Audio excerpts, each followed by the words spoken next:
E muito feliz de ter hoje com a gente aqui mais um professor anônimo. Dessa vez é um animal, um badger, eu não sei nem como é que fala isso em português. Acho que é um texugo, né? Um texugo. Então a gente tem um texugo codificador. E muito feliz de ter ele, referência, pessoa que entende muito de Solidity, de segurança de smart contracts, tem bastante experiência, então acho que é uma das melhores pessoas possíveis para estar aqui ensinando para a gente quais problemas podem acontecer se a gente não prestar atenção na segurança dos nossos smart contracts. Então, muito bem-vindo, Coding Badger. Espero que você goste da experiência, que goste da aula e acho que vai ser muito legal o tempo com você aqui. Olá, boa noite a todos. Vocês estão conseguindo me ver sem problema? Show de bola. Obrigado pela introdução, João. Então, a gente já começa direto assim, quer marcar mais um tempo? Vamos... Acho que a gente tem começado direto, mas como você preferir, assim. Acho que deve entrar mais umas 10 pessoas pela toada.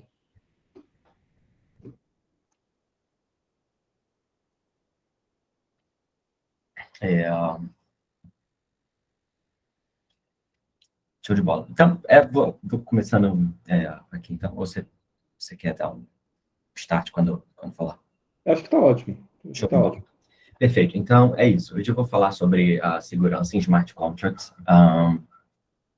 É um assunto bem abrangente, assim, uma das áreas, acho que diria, mais complicadas aqui da nossa área, que é como se fosse um passo além de só desenvolver, sabe? Que já é um troço complicado você garantir que seus contratos estão seguros e tal, é outro problema enorme, assim. Então, eu vou falar um pouco da minha perspectiva. O subtítulo é Como Dormir à Noite, sabendo que pessoas podem perder dinheiro usando seu código.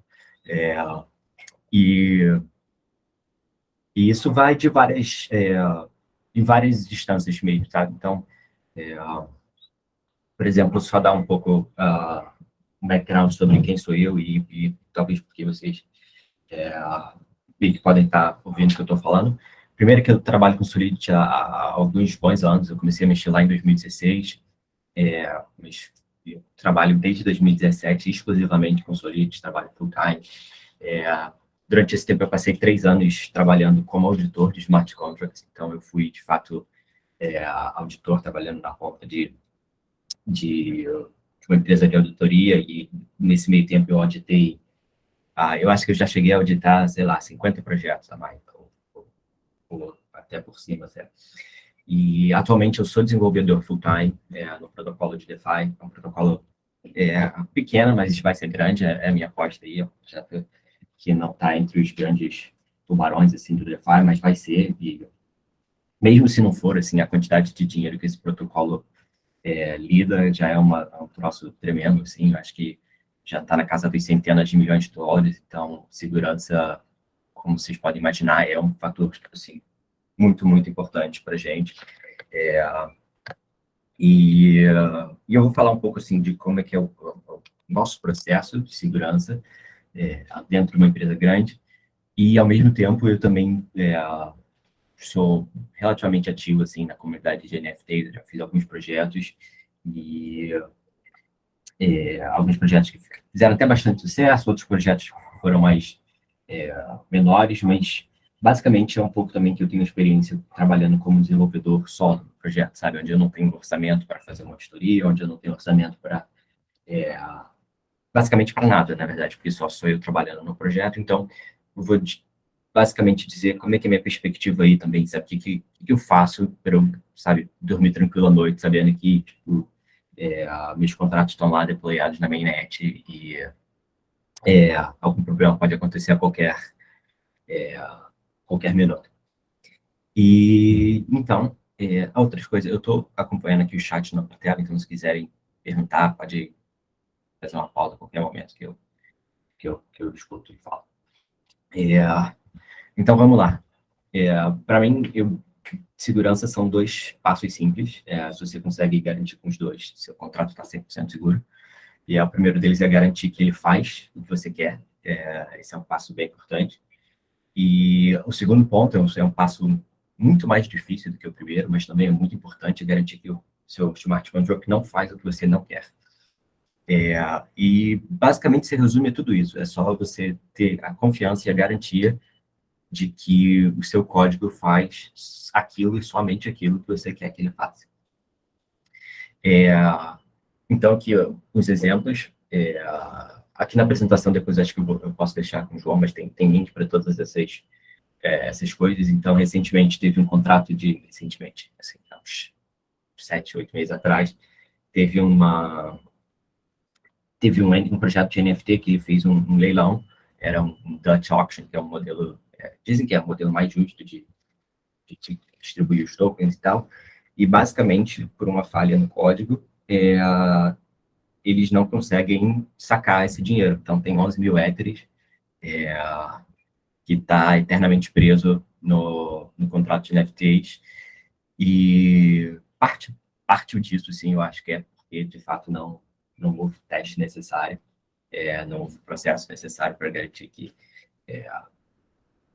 o contrato faz exatamente aquilo que ele faça. E outro exemplo também é o Mooncat, que é exatamente um projeto, acho que bem antigo, bem OG, assim, de NFTs, acho que é de meados de 2017, e basicamente também tem essa seção aqui no FAQ dele, sabe, no site, tipo assim, você está sendo pago por isso? E eles falaram, não, até era ideia, mas acontece que tinha um erro no nosso contrato e os fundos estão presos agora. Então, é isso. Então, é exatamente isso, sabe? Durante o processo de Q&A, praticamente eles tiraram uma funcionalidade que seria importantíssima, que é pegar o dinheiro da venda. E no segundo caso, que é garantir que seu contrato não faça o que você não quer, isso aí é uma gama muito, muito maior de erros, e eu diria que 90%, assim, 99% de todos os hacks e exploits que acontecem por aí são por conta disso, assim, é algum ponto cego, alguma coisa que os desenvolvedores não previram, não deviram, que pode ser feito. Então, vou deixar aqui esse site Hacked News, que é um site excelente, assim, eles têm um leaderboard de vários exploits, e eles também têm artigos sobre como aconteceu, exatamente, é quase um entretenimento, assim, porque eles não só contam o lado técnico, mas eles também contam um pouco da história, assim, por trás, de exatamente como os eventos se desenrolaram. E basicamente todos esses aqui que a gente está olhando na tela, alguns não são especificamente de smart contracts, mas são de bridges, etc., mas em essência são contratos fazendo o que os desenvolvedores não querem que ele fizesse. E basicamente acho que segurança é um tópico bem genérico, assim, então tem algumas coisas que eu gosto de pensar e eu gosto de dizer que, tipo, nenhum contrato é 100% seguro. Isso não tem como você ter essa confiança, não tem como você saber com certeza ou não se seu contrato tem erros ou não. Tudo isso é um nível de confiança que a gente vai ganhando à medida que vários fatores, à medida que o seu contrato vai sendo usado sem nenhum problema, à medida que o tempo dele está deployado. Então, é um assunto, em geral, complexo, que você nunca tem um selo assim, está seguro agora, perfeito, acabou. É um processo que você vai, à medida que o tempo vai passando, à medida do valor que está preso no contrato, as coisas você vai ganhando mais confiança de que seu contrato é seguro ou não. Então, não existe uma fórmula que você vai fazer, se eu fizer passo A, B e C, meu contrato vai estar seguro e não vou ter nenhum problema. Isso não existe, assim, até contratos que, sei lá, já foram auditados e estão live na mainnet há anos, às vezes acham erros e essas coisas acontecem. Então, pois é, nada é 100% seguro e é relativo ao valor do contrato também. Então, como eu acho que o ponto que eu mais queria reforçar aqui, que segurança, em geral, é um processo.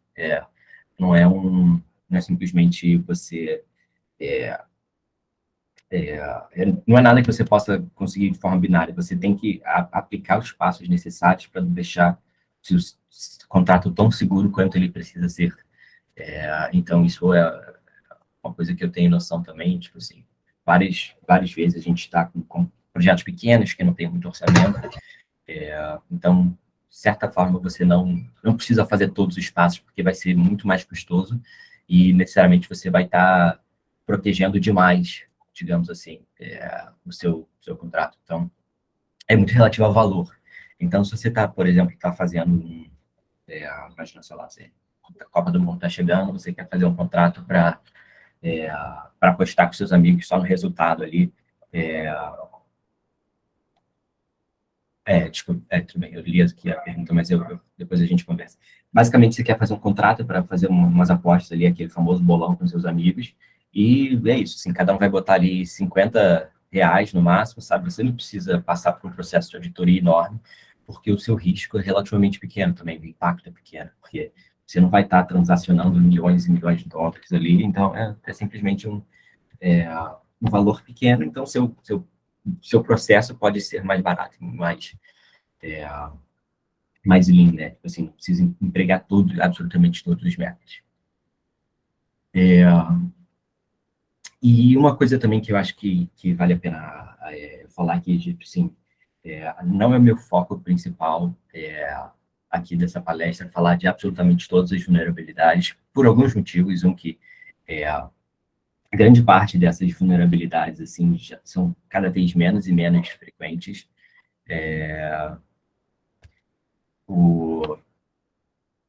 Perdão, deixa eu ler.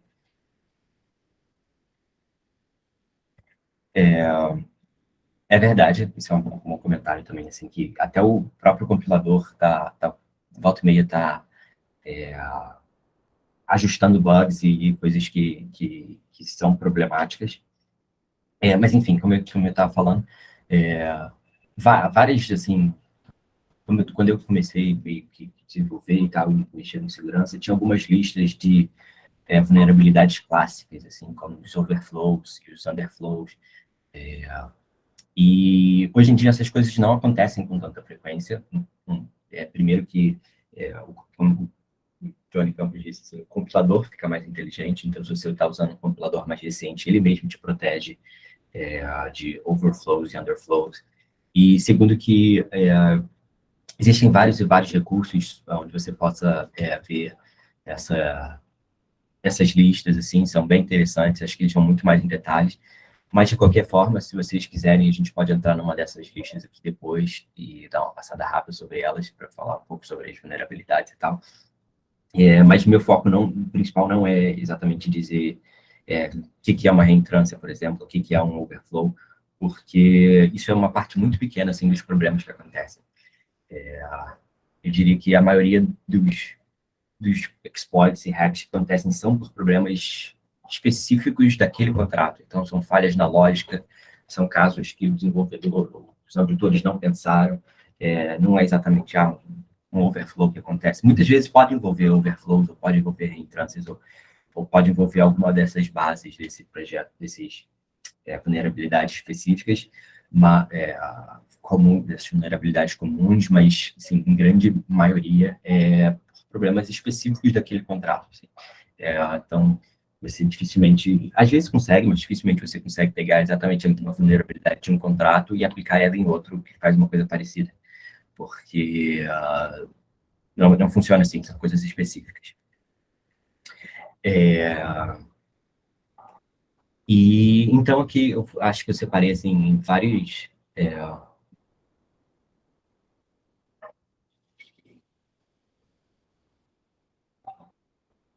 Então, depende muito, a pergunta do Rodrigo foi, André Rodrigo, mas sendo bem direto, se desenvolve um contrato com uma lógica mega simples, tipo um desvisto na blockchain, qual é a chance do contrato falhar nesse processamento?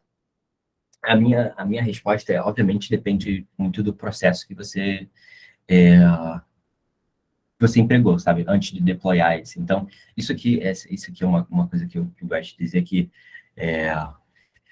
existem várias etapas que você pode ir concluindo para ter garantia que seu contrato faz exatamente o que ele faz. Mas pode ter errado, assim, várias vezes eu já fiz assim, o primeiro contrato, e quando eu vou testar a coisa mais simples, não está funcionando, porque mesmo com toda a experiência e tendo desenvolvido várias coisas, bugs acontecem, assim, não existe nenhum software que é livre de bugs, assim, então nenhum desenvolvedor também que assim, consegue fazer as coisas da primeira vez, assim, numa tacada só, e está tudo funcionando perfeitamente. Então, por exemplo, respondendo a pergunta, se é um contrato simples, muitas vezes você só faz aqui o seu primeiro ponto, que é um unit test, talvez você já tenha uma confiança suficiente de que ele está realizando exatamente o que você precisa. Mas, ao mesmo tempo, por exemplo, né, talvez o caso a MakerDAO, que é um protocolo que lida com centenas de bilhões de dólares, os caras não vão fazer um deploy de um contrato que só tem unit test, porque para eles os stakes e o risco e o impacto são muito, muito, muito mais altos. Então, eles precisam fazer um processo contínuo para garantir que está tudo funcionando. Então, basicamente, a minha ideia é passar um pouco assim por esses itens e meio que falar um pouco de como eu faço, tanto... Deixa eu ler a pergunta de novo. Digo isso por uma conta de licença de protocolos tipo Nexus Mutual. Você tá, a pergunta é sobre um erro na rede em si, que executa a transação. Isso, eu acho, esse aspecto é mais difícil, assim, mas porque também existe o processo de garantir que os nós estão executando em consenso, mas, em geral, assim, grande parte desses erros é no smart contract específico e não na rede Ethereum. Eu não sei se exatamente foi essa a sua pergunta, né? Mas, mais ou menos, essa é a minha resposta. Assim, são coisas que tem na implementação do endereço específico e não da rede Ethereum, que pode dar errado. Faz sentido? Sim, perfeito. Então, é isso, assim, basicamente, eu vou falar. Mas só uma coisa que acho que do slide anterior também, sobre vulnerabilidades em comum, acho que você, como desenvolvedor, sabe, se você está na função desenvolvedor, você precisa, sim, dar uma estudada nessas vulnerabilidades comuns e meio que ter sempre elas em mente enquanto você estiver desenvolvendo seus contratos, assim. Acho que é uma parte bem importante, assim, internalizar esses conceitos de, tipo, o que são cada coisa, assim, da onde eles acontecem, que vai te ajudar na hora de desenvolver os seus contratos. Mas, enfim, eu vou aqui passar por cada uma dessas etapas e comentar mais ou menos qual é o processo que eu costumo aplicar e como é que eu tenho essa garantia de que meus contratos estão funcionando sem problema. Isso aqui é uma coisa que eu estava pensando recentemente e eu cheguei a essa conclusão, assim, que tipo, se você quer desenvolver alguma coisa que tenha algum valor, 80% do tempo você deve gastar testando. E eu falo isso de forma bem direta, assim, então, um caso que eu estava recentemente na minha empresa, a gente estava contratando, e por assim, uma coincidência, a gente estava meio que no processo, tinha acabado de desenvolver uma versão nova do nosso protocolo, e estava no processo de teste. E um gestor, assim, um CEO na parte da empresa, a gente estava numa mesa redonda falando sobre candidato e tal, e ele falou, mas agora a gente está só meio que testando, assim, você acha que esse candidato vai gostar de entrar nessa parte do processo onde envolve praticamente teste e não criar coisas novas? E a minha resposta foi exatamente essa, assim, olha, se você quer desenvolver um smart contract que seja sério, entre aspas, sabe, que tenha valor, que tenha algum significado, 90% ou 80% do tempo você vai estar testando isso. Porque a chance, sabe, é um pouco a minha filosofia, assim, então eu acabo testando bastante, dando muita ênfase no teste, porque é uma das partes mais fundamentais de criar qualquer coisa que realmente carregue e tenha valor para as outras pessoas. E, então, geralmente, eu começo com unit test. Unit test é bem parecido com unit test de outras linguagens de programação, tem bastante material extenso sobre isso, mas a ideia principal é você isolar uma menor unidade do seu código e testar ela individualmente. Então, pensa que ao invés de, por exemplo, sei lá, pensar num carro, ao invés de você fazer um teste, entra no carro e está dirigindo, a primeira coisa que você testa com um teste, você pega a roda e garante que ela está rodando.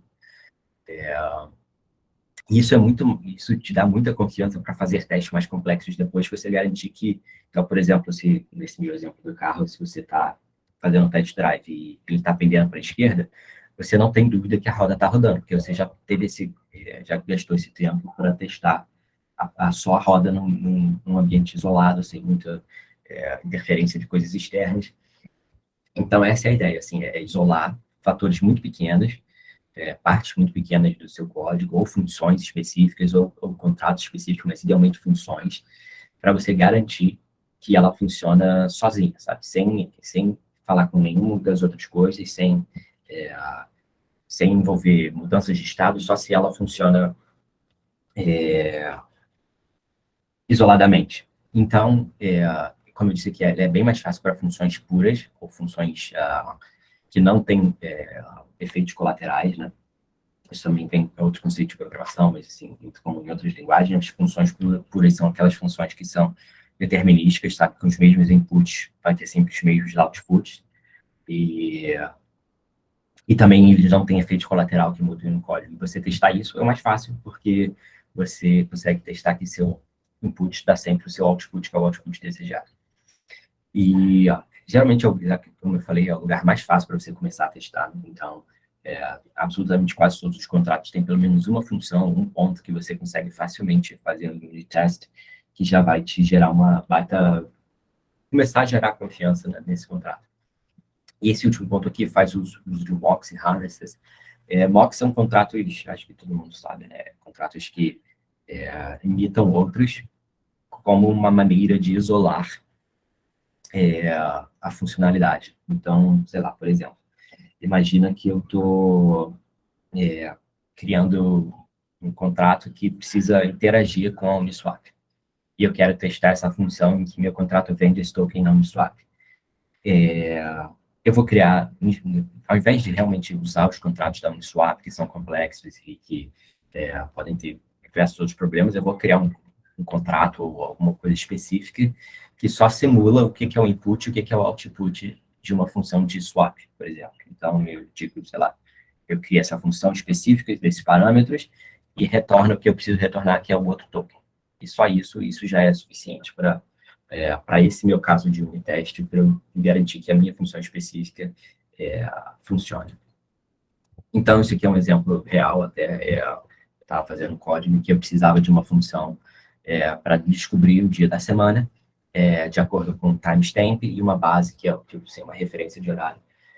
E, basicamente, é isso, retornar 0 se for segunda, 1 se for terça, 2 se for quarta, etc. E eu fiz essa função aqui, e uma das primeiras coisas que eu testei foi esse teste aqui de time zone. Eu defini um horário e testei, garantindo que todos os resultados estão da forma que eu espero. Então, aqui, Monday está retornando a 0. Isso aqui, eu fui num site mesmo de catando time zones que são segunda-feira, por exemplo. E eu botei isso à mão mesmo, assim, não precisa ser para todos os horários, eu só queria garantir que esse horário, especificamente, ele retornava correto, que era uma segunda-feira. E, geralmente, eu fiz no início do dia, no meio do dia e no final. E depois eu passei a só pegar os edges, né? Então, por exemplo, aqui é 3.999, com mais um você chega a 4.000, mas isso aqui é o segundo que vira o dia. Então, estou garantindo que nesse segundo é numa terça-feira, mas se a gente aumentar um segundo a mais, a gente já está numa quarta-feira. E isso é um exemplo de unit test, sabe? Eu isolei exatamente essa função aqui, que ela é usada... ela é usada... Eu já vou responder a sua pergunta, tá? Que ela é usada em outras funções mais complexas, mas eu isolei essa aqui só para garantir que essa funcionalidade específica está funcionando. Se existe algum padrão documento de roteiro de teste que funcione como base, não que eu conheça, eu geralmente vou pela funcionalidade mesmo, então eu vou por funcionalidade, então eu olho ali a minha função tipo, o meu contrato, eu vou vendo quais as funções, porque na forma que você está desenvolvendo também, você tende a separar o seu código em funções específicas. Então, eu geralmente olho, vejo as funções que fazem menos coisas ao mesmo tempo, sabe? As funções que fazem poucas coisas, e eu vou por elas, assim. Mas não existe nenhum roteiro, assim. É o tipo de coisa que, com a prática, você vai aprendendo também a fazer. E o Alexandre perguntou se existe alguma forma de automatizar esse mesmo teste para diferentes parâmetros e resultados esperados. Sim. Existe uma coisa que a gente chama de fuzz test, eu vou falar já, que não é exatamente isso que você está pensando, mas é bem perto disso. Mas, enfim, esse é um exemplo de unit test. Eu acho que diria que, pensando assim, num budget, sabe? Se você está fazendo um contrato que é simples, e você, por exemplo, um contrato de aposta com seus amigos para a Copa, você talvez só tenha entre aspas, um orçamento para fazer unit test, porque você está sozinho e você não vai fazer uma auditoria, não vai fazer nada. Talvez isso seja suficiente para garantir que seu contrato funciona da forma que você espera com seus amigos, que ninguém vai perder o dinheiro que ele apostou e que o ganhador vai ganhar o prêmio no final da Copa.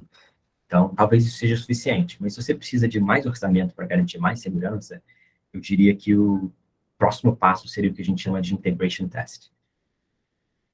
Que depois que você já meio que sabe que os seus elementos individuais, as suas unidades funcionam sozinhas, você tem que começar a testar as coisas em conjunto. Se quando você junta, por exemplo, sei lá, o seu token que você está querendo fazer com uma exchange, tipo Uniswap, ou sei lá, se você usa o Oráculo, você junta com outra parte do seu código, eles funcionam também em conjunto. Porque quando você está desenvolvendo sozinho, isso acontece menos, mas quando você está desenvolvendo em equipe, várias vezes delega-se partes do código. Então, eu vou fazer tal parte, tal módulo, e você vai fazer tal outro módulo, e com uma certa frequência, sim, acontece que na hora que a gente vai botar no integration test, eu estou esperando que minha função do módulo que eu desenvolvi receba um parâmetro, mas que não é esse parâmetro que está sendo enviado pela função que outro desenvolvedor fez. Então, esse é o tipo de coisa que a gente acha em integration test, sabe? Tipo assim, basicamente você testar todos os elementos meio que juntos. Eu vou só dar uma qualidade. Outra coisa, eu tento falar bastante rápido, então se eu começar a falar muito rápido, alguém dá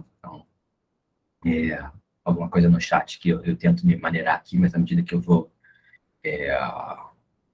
assim que eu vou falando e tal, vou acelerando.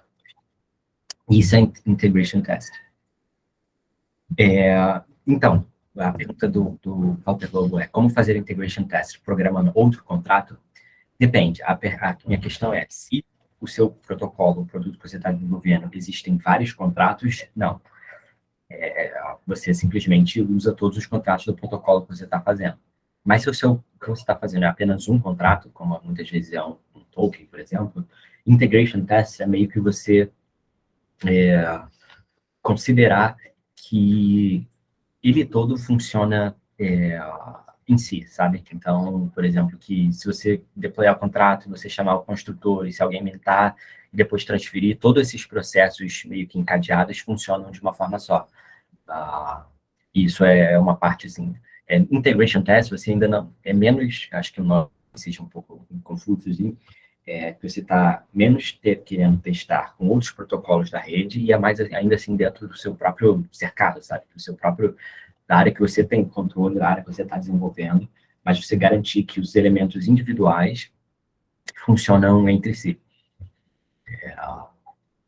Eu não sei se eu respondi a sua pergunta, Walter, mas basicamente é isso. E esse último ponto aqui é relevante também, que é mais proveitoso quando você já tem certeza que seus elementos funcionam individualmente. Então, por exemplo, voltando lá, eu não sei se eu posso voltar, se eu clicar aqui. Não, como é que eu volto? Isso. Por exemplo, essa função Day of the Week, na hora que eu estava testando outra parte do contrato, que fazia outra análise, eu pelo menos já tinha certeza que essa função retornava o valor certo. Então, era mais fácil eu investigar onde é que estava dando problema, porque eu já tinha certeza que esses elementos funcionavam individualmente. Então, isso ajuda muito na hora de você fazer integration test, você já ter uma certa confiança de que os elementos, quando separados, funcionam juntos. E, ainda assim, digamos que você, hoje, sendo bem assim, honesto, assim, são poucos os protocolos que eu acho que, hoje em dia, fazem bastante assim, unit test e integration test. Vários fazem, mas já é custoso, assim, porque realmente é muito tempo, como eu falei lá no início, 80% do tempo testando, isso é um teste demorado, você demora para fazer, demora para verificar e tal, mas é isso, assim. E acho que agora, sim, o first test, que seria, tipo assim, se o seu orçamento para segurança é ainda maior, você ainda precisa de mais confiança que seu contrato é seguro, eu diria que o próximo passo é o first test. Não só na questão dos testes, tá? A auditoria entra, é um pouco paralela a isso, e eu vou falar depois. O que é o first test? A ideia de que são casos de teste que aceitam inputs aleatórios. Então, é muito bom para você descobrir coisas que são edge cases. Por exemplo, imagina a day of the week, aquela função que eu fiz lá atrás. E ela funciona com todos esses valores aqui. Mas, por um acaso, se eu botar 00000, vai retornar segunda-feira, só que, na verdade, isso era, sei lá, uma terça-feira, entendeu? Se eu, com inputs muito específicos, talvez os seus casos de teste não sejam verdade. Então, é bom exatamente isso, para você definir edge cases e você definir quais são os limites do seu código. Então, uma coisa que, sei lá, pensa, por exemplo, em uma função de transfer. E acho que, inclusive, é o próximo exemplo. Vou falar para vocês. E pode ser feito antes, tanto no first test como unit test. Por exemplo, eu posso fazer um fuzz daquela função day of the week, como eu posso fazer fuzz de integration tests. Então, essa função aqui eu peguei do Solmate, que é uma biblioteca de Solidity que eu gosto bastante, assim. Ela é como se fosse um OpenZeppelin melhorado, na minha opinião. O OpenZeppelin acaba sendo meio muita informação, muita coisa, e ela é uma biblioteca que é mais os contratos performam melhor, são mais econômicos de gas, e não tem tanta informação, assim, tanta possibilidade, tá? Eu gosto bastante, então aqui tá o link também. Eu recomendo muito que vocês deem uma olhada, né, nessa biblioteca, que eles fazem códigos de muita qualidade. E outro ponto sobre Fuzz Test eu usualmente uso uma ferramenta chamada Foundry, ou Forge, as pessoas chamam de Foundry, que é exatamente o ambiente que eles usam, como se fosse o Truffle ou Hard Hat. Eu uso o Foundry, e o Foundry já tem essa capacidade de fazer Fuzz Tests com muita facilidade. Então, por exemplo, isso aqui seria uma função de teste, e a forma que a gente garante que é um Fuzz Test é que recebe parâmetros essa função. Então, tem o from e o amount, e lá no seu setup você vai definir quantas vezes você quer rodar isso. Se você rodar uma vez, ele vai escolher um from aleatório e uma amount aleatória, e vai rodar uma vez, mas você pode escolher que ele rode 100 vezes. Então, cada vez ele vai gerar um novo from, um novo amount, e vai tentar executar essa função. E, por exemplo, eu acho que na minha empresa, nos nossos contratos de mainnet, a gente bota esses valores para 50 mil, 100 mil. Então, a gente vai gerar 50 mil inputs para essa função e garantir que ela sempre está retornando os mesmos resultados. Então, basicamente, um teste bem simples, assim, você alimenta um token para esse endereço e transfere para a from e a amount, e depois garante que as balances mudaram, sabe? E isso aqui é um fato interessante, que você precisa ter essa qualidade, porque, nesse caso, não existe diferença. Quando this igual a from, sabe? Quando você transfere para você mesmo, não existe diferença de balance. Então, também é uma forma de você ajudar a entender, você mesmo como desenvolvedor, quais são os possíveis estados do seu código. Então, por exemplo, na função de transfer, quem recebe sempre tem um balance increase. Então, você sempre aumenta o número de tokens, a não ser que seja mesmo endereço que envie. Esse caso fica zerado. Então, basicamente, é esse teste aqui que diz. Um segundo.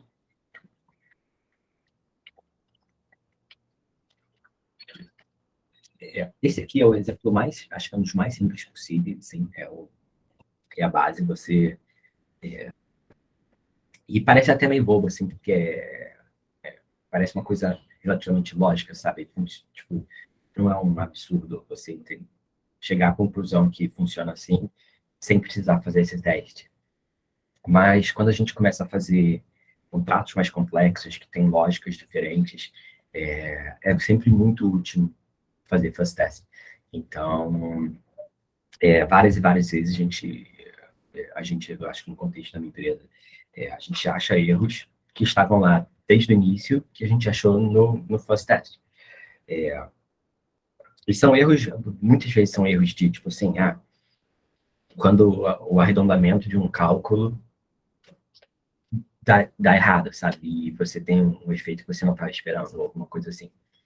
Mas eu também confesso que quando eu estou desenvolvendo sozinho, assim, quando eu estou desenvolvendo um projeto solo, que eu não acho que vai precisar de tanta atenção, ou não vai fazer tanto sucesso, dificilmente eu faço muito fuzz test. Às vezes eu faço, sabe? Quando é uma função que eu quero ter uma confiança maior, mas raramente eu realmente chego a fazer essa parte do processo.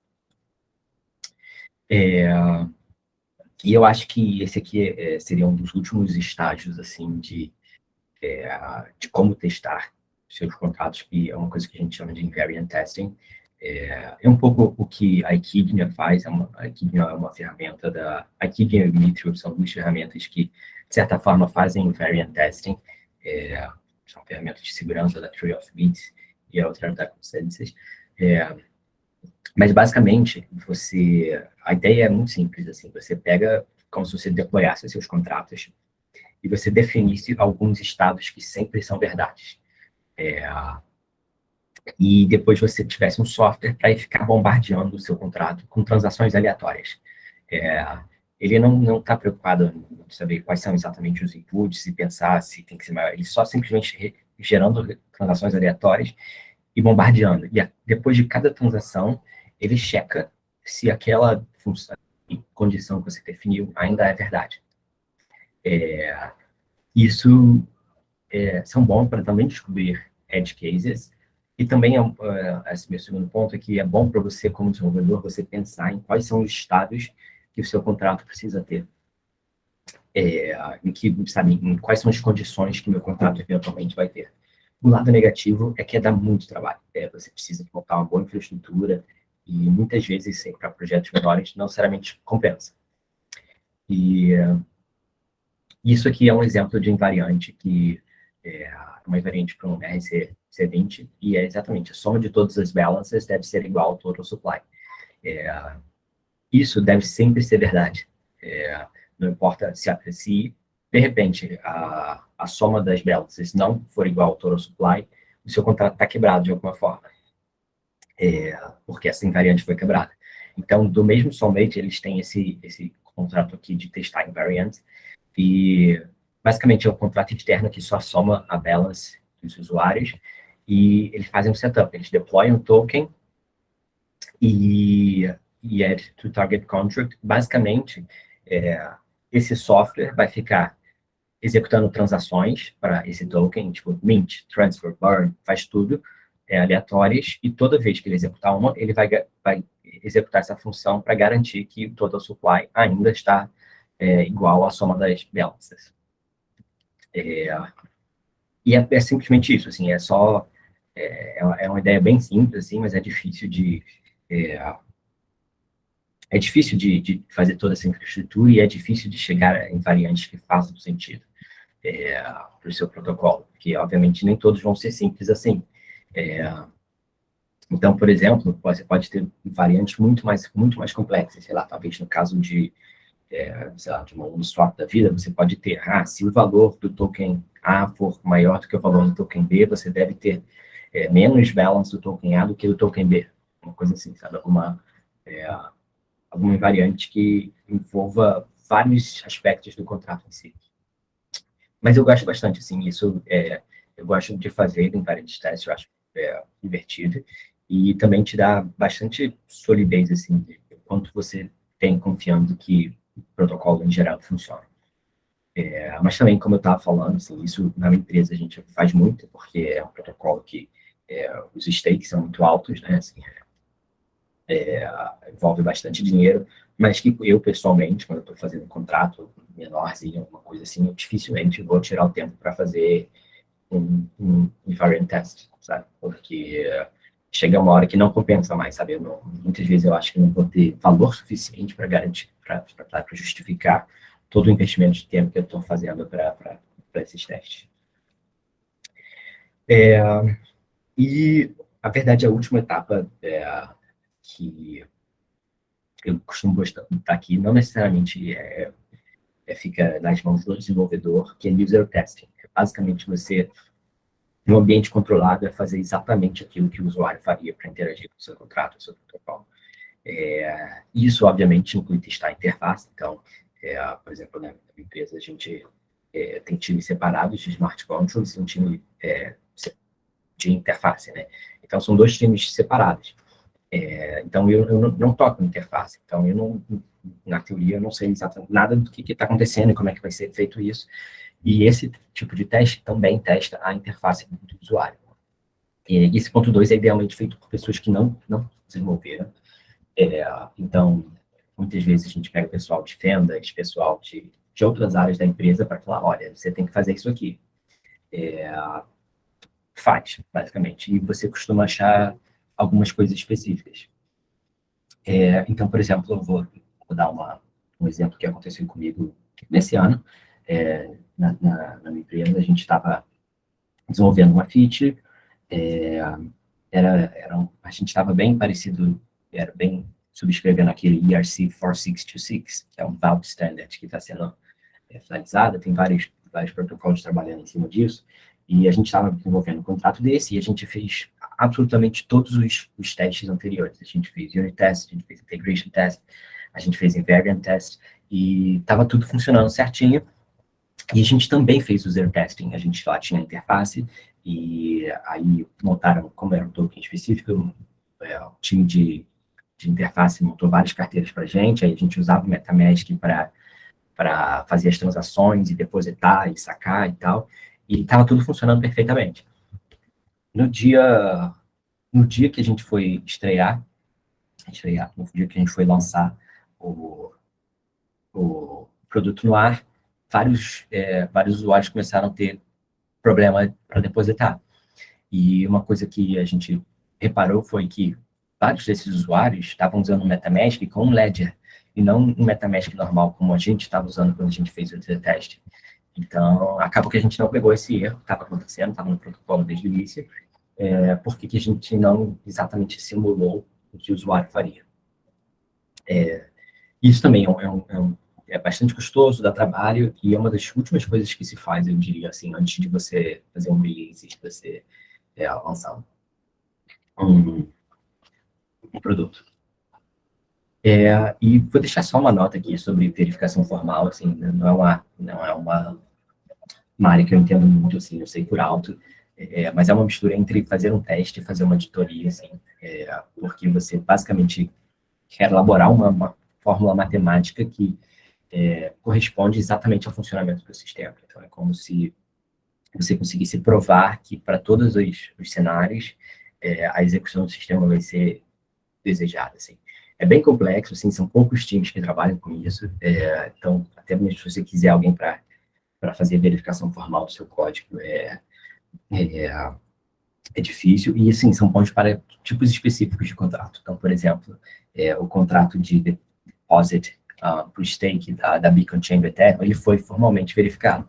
Então, teve um time que elaborou fórmulas matemáticas para garantir que a execução sempre acontece da mesma forma. Isso aqui é realmente muito, muito específico para projetos e protocolos específicos. Mas eu deixei aqui porque é uma parte que algumas empresas usam esse processo para garantir que os contratos estão sendo negociados. E acho que a próxima fase agora é sobre auditoria e o segundo.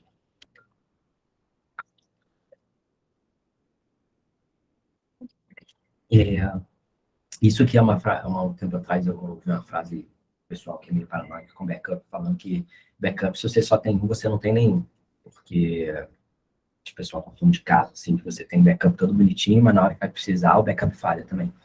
E eu diria que a auditoria é um pouco como isso, assim, principalmente se você precisa de muita segurança, que se você só tem uma, você não tem nenhuma. A auditoria tem muita vantagem em você ter camadas e camadas, porque enfim, a auditoria tem esse processo diferente, enfim. Então, só um fun fact aqui, eu fui procurando o que é auditoria, e dizia que é cargo ou função de auditor, aí eu procurei o que é auditar, que é fazer a auditoria dele. Finalmente, quando eu fui procurar por auditor, eu descobri exatamente o que eu queria, que é técnico ou pessoa com conhecimento suficiente para emitir um parecer sobre o assunto. Então, acho que basicamente a ideia é você dar para um terceiro, uma outra pessoa, que é técnico e tem conhecimento de caso suficiente para avaliar se aquele seu contrato especificamente está funcionando ou não da forma que você gostaria. E essa aqui é uma auditoria geral, assim. E um fator importante é que exige um distanciamento entre auditor e desenvolvedor. Raramente,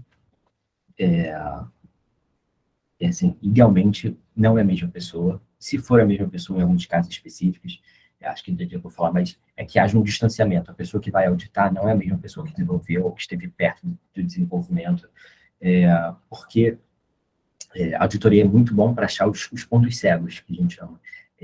Coisas que, por exemplo, você, como está em desenvolvimento, você assume algumas coisas que não necessariamente sejam verdade. E você carrega isso por todo o processo de desenvolvimento, por todo o processo de teste.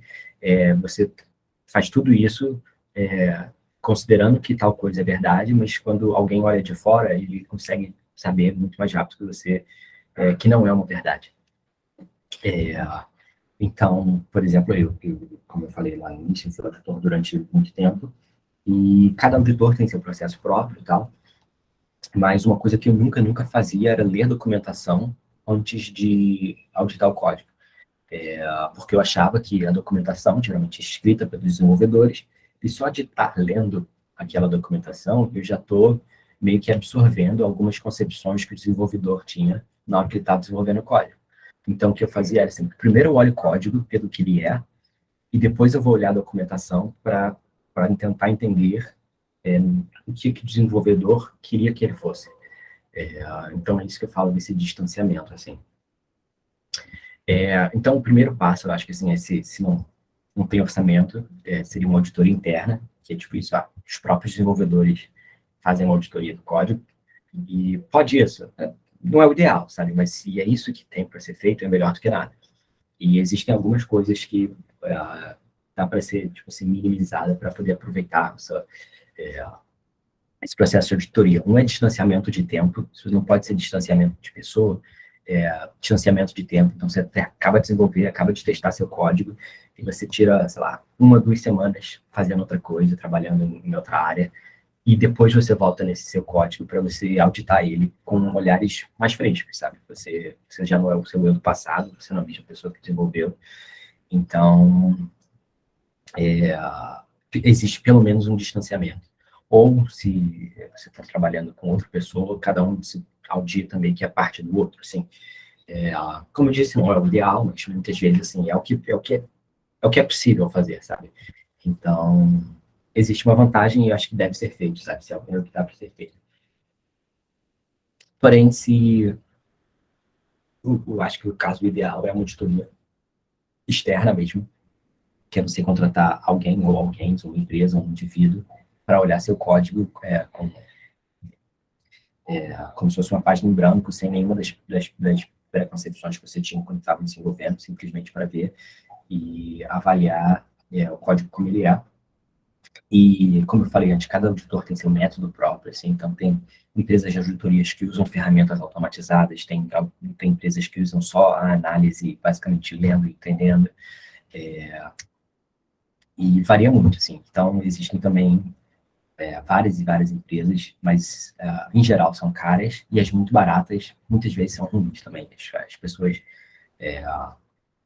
simplesmente passam código para uma ferramenta qualquer e tem um resultado e te envia esse documento. Mas, em geral, para ser assim, de qualidade, é demorado, porque as empresas de auditoria hoje em dia estão muito cheias, porque são poucas e muita gente querendo auditar, então demora, às vezes, meses para você conseguir agendar uma auditoria. É caro. E, basicamente, o resultado é um relatório para os desenvolvedores sobre o que pode ter de errado ou não. Dado eu como auditor, por exemplo, eu sempre pensei que a função do auditor não é, tipo, montar o código para a visão dele, é só avisar os desenvolvedores. Então, eu posso falar, olha, eu acho que se tal coisa acontecer, pode ter um problema. Você pode julgar, você desenvolvedor pode julgar que esse problema específico, tudo bem, eu aceito isso. Então, sei lá, por exemplo, imagina que, sei lá, eu estou fazendo um protocolo que usa o Uniswap V2 como um oráculo para achar o preço de um asset. E um auditor pode falar, olha, esse preço pode ser manipulado dentro de uma transação, com flash loan, alguma coisa assim, e você pode ter um problema com isso. E eu, como desenvolvedor, tenho que avaliar se, não, isso de fato precisa ser consertado, ou isso é uma coisa que eu eu entendo e aceito como parte do risco do meu protocolo, que eu lide com isso. Então, basicamente é isso, processo que você delega a terceiros olhar o código de outro com outros olhos. E a auditoria em si se você tem interesse em ser auditor, talvez tenha umas dicas também depois para falar como é que você começa e como é que você começa trabalhando nessa área, mas para todos os efeitos de desenvolvedor, e se é uma pessoa externa, assim, não precisa entrar muito detalhe como uma auditoria é feita. Assim, cada um tem seu método, mas os resultados são, em geral,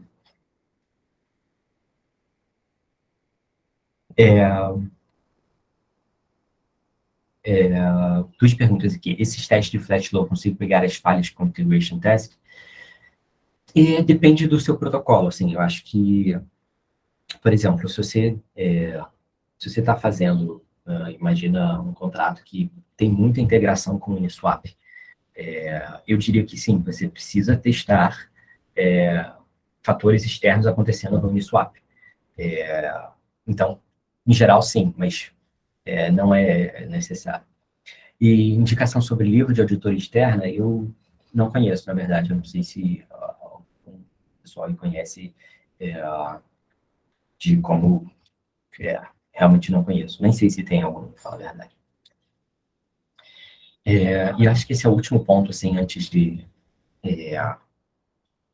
encerrar e a gente passar para as dúvidas, é que existem coisas que chamam de crowd audits, /bug bounties, assim, são processos ligeiramente diferentes de uma auditoria externa, que tendem a ser um pouco mais baratas, mas que também têm a sua vantagem, que ao invés de você contratar uma empresa, olha esse código para mim, você tem plataformas como a Code Arena e a Unify, você posta seu código público e oferece recompensas para quem achar alguma coisa.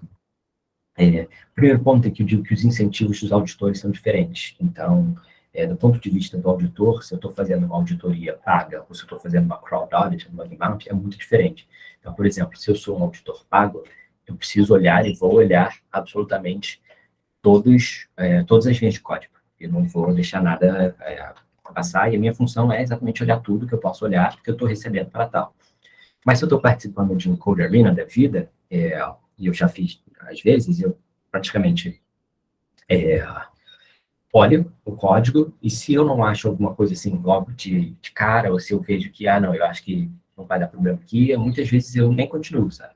Eu tenho menos incentivos para esmiuçar todas as linhas de código, porque eu só vou ganhar, de fato, se eu submeter alguma coisa que seja válida. Então, os incentivos são ligeiramente diferentes, assim.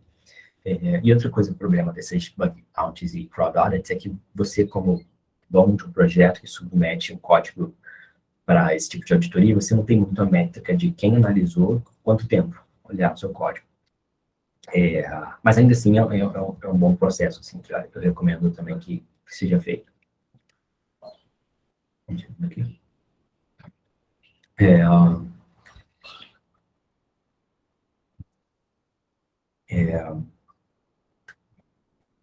E só acho que esse é exatamente o último ponto antes de falar sobre as dúvidas, que se chamam de guarded launches, que basicamente é você fazer o seu release do seu contrato do sistema, mas com guardas, para você não simplesmente fazer o deploy e deixar ele funcionando ao vivo.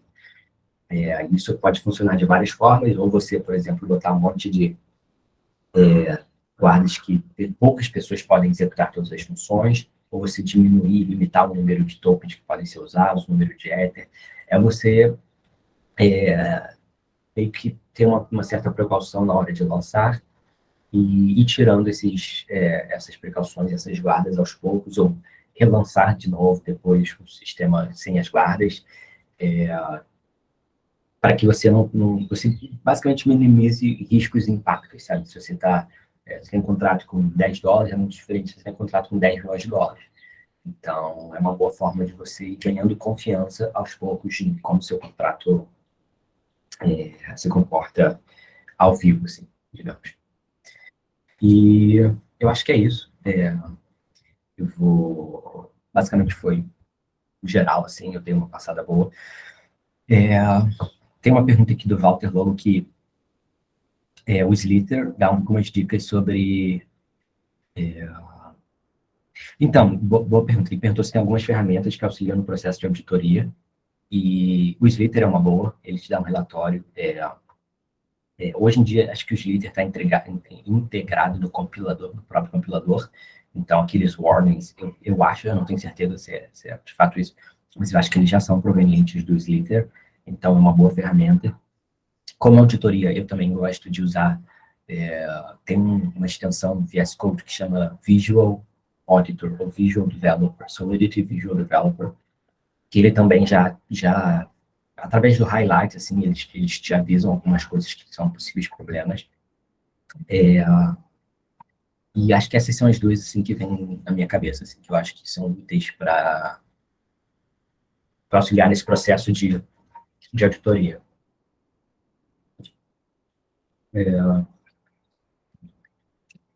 Vou digitar aqui no site o nome da extensão.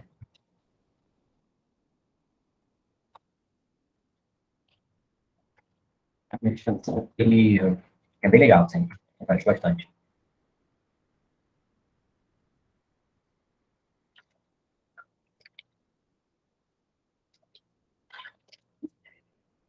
Acho que é isso. Eu sei que eu falei bastante, assim.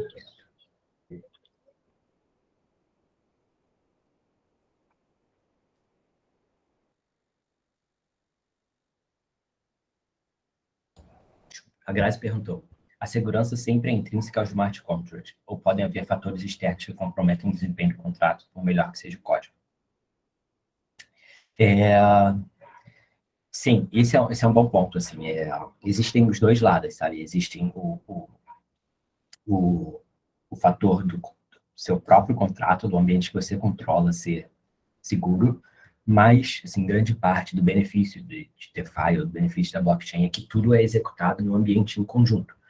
Então, se o seu contrato interage com contratos de terceiros, interage com outros contratos, sempre existe a possibilidade de outros contratos terem um erro que prejudica o seu próprio contrato.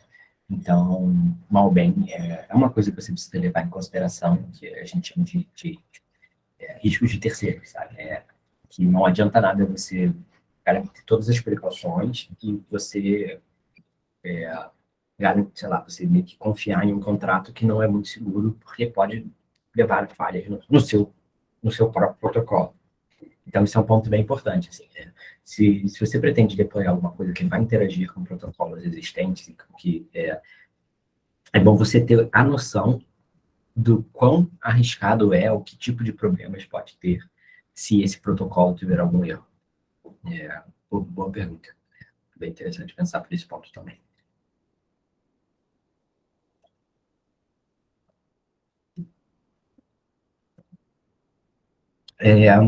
Boa pergunta. O entorno da IVM pode ter alguma influência?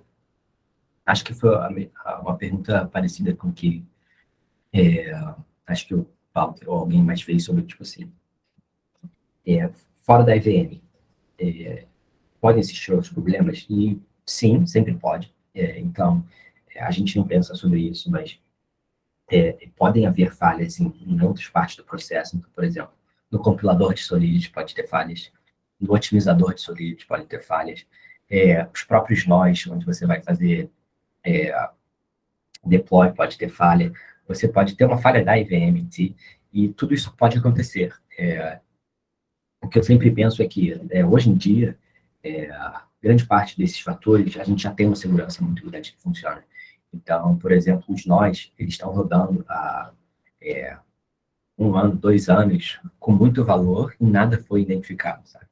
Então, se você está executando algum smart contract e você repara uma coisa estranha, a última coisa que eu vou pensar é que isso é um problema no nó, um problema do compilador, um problema do otimizador. A grande chance de ser um problema no próprio contrato. Não sei se respondeu a sua pergunta. Sempre pode, mas em geral, assim, principalmente no Ethereum, os nós são testados constantemente e por falhas e tal. Existe um processo bem rigoroso também para garantir que não existam esses tipos de falha.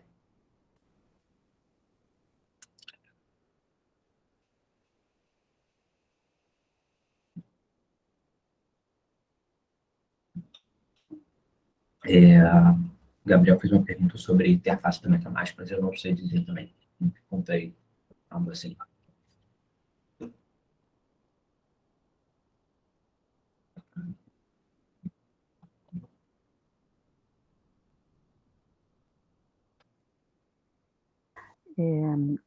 O Alexandre tinha feito também uma pergunta bem antes de eu ter enviado sobre EVM, não sei se você viu.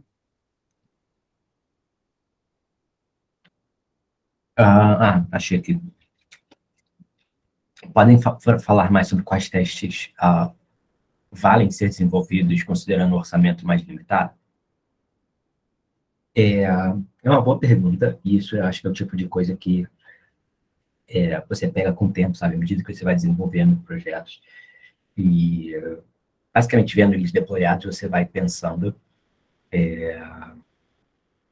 Mas acho que a minha filosofia, tipo assim, é uma questão de confiança mesmo, sabe? Então, por exemplo, se eu for deployar um RC20, eu não vou individual, sei lá, se eu peguei um do Soulmate ou do OpenZeppelin, eu não vou testar tudo de novo, sabe? Porque eu já tenho uma confiança que aquele contrato funciona. Mas, por exemplo, se eu for desenvolvendo, sei lá, um projeto de NFT, alguma coisa mais específica, eu vou testar as partes que eu não tenho tanta confiança que funcionam, até eu sentir confortável, sabe? Que eu acho que funciona. É uma coisa bem, acho que intangível, assim, e não tem muito uma resposta certa, assim, mas eu diria que unit test é fundamental, integration test é bem importante também. Os outros, eu acho que só se você tiver casos muito específicos, assim, mas eu diria que foca nisso, foca no unit test, no integration test, que grande parte dos erros e dos resultados, as coisas mais básicas, você vai,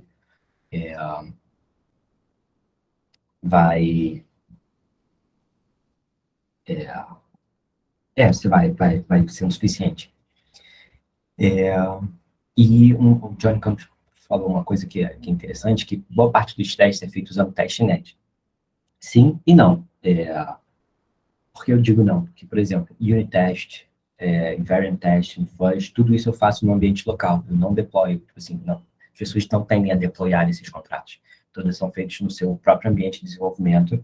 E a única coisa que você vai, de fato, usar o, as testnets é quando você vai para ou user testing, ou você mesmo que esquece de fazer de usuário, mas é basicamente user testing, que aí sim eu deployo um testnet para integrar com a interface e tal. Mas, em geral, quase tudo eu faço apenas no meu ambiente local, assim.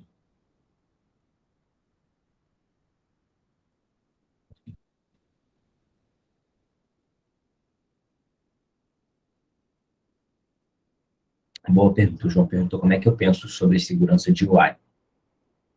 É uma questão complicada, né? Assim, a primeira... O meu primeiro instinto é falar que, honestamente, eu não penso muito, porque não é minha área, eu não trabalho com área, não faço essas áreas, então eu tenho muito pouco conhecimento de web, mas eu entendo que, sim, para a nossa área é uma área complicada, sabe? Porque se você tem uma interface que tem problemas, pode haver problemas de segurança. Na realidade, eu não sei muito bem uma resposta, sabe? É o tipo de... Eu acho que quase entra na questão também, tipo assim, dos front-ends que são bloqueados por uma certa localização, ou que não são, por exemplo, a AVE, se você é dos Estados Unidos, você tem uma limitação no que você pode fazer, e, e isso é diferente, sabe? A segurança do smart contract, os smart contracts meio que são garantidos que eles possam ser executados, mas muita gente não consegue executar sem o uso da front-end, e é um vetor de ataque, sabe? Mas a minha resposta é um pouco não satisfatória, que é realmente também, eu não sei qual é a melhor forma de lidar e qual é o melhor approach para isso, porque não é muito a minha área. Assim.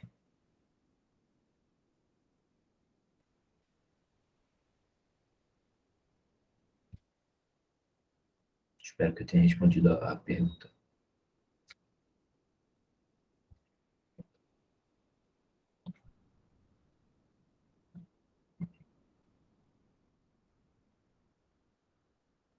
Bom, algo mais? Uma pergunta extra? Agora é a hora.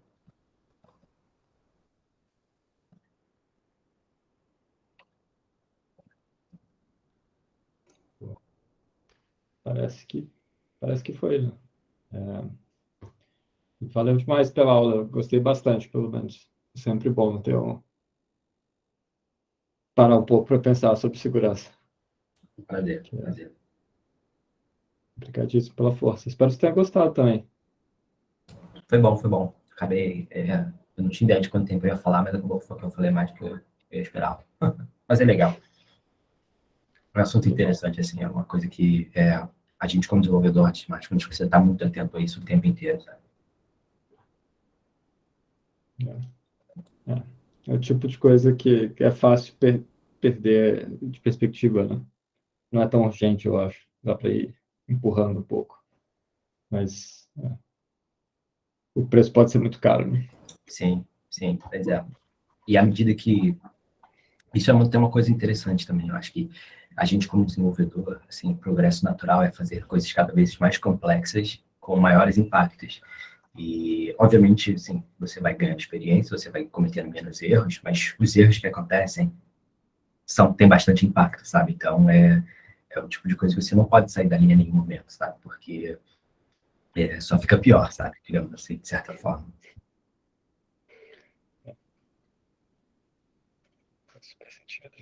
Obrigadíssimo. Valeu demais pela aula. Acho que, sei lá, se tiverem alguma pergunta também, acho que, pelo visto, estamos encerrados de perguntas. A gente termina agora. Semana que vem vão ser as apresentações. Então, projeto final e acabamos o curso. Essa foi a última aula. A última aula formal, agora é só a apresentação. E, vão ser 5 minutos de apresentação e 3 minutos de pergunta.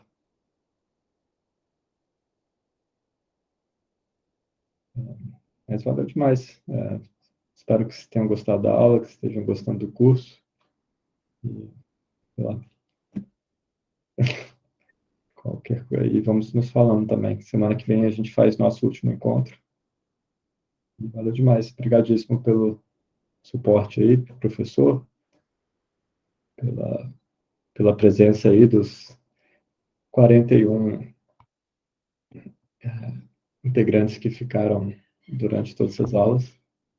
Foi ótimo aí. E feliz de saber que vocês estão gostando aqui, que gostaram da experiência, que foi significativo.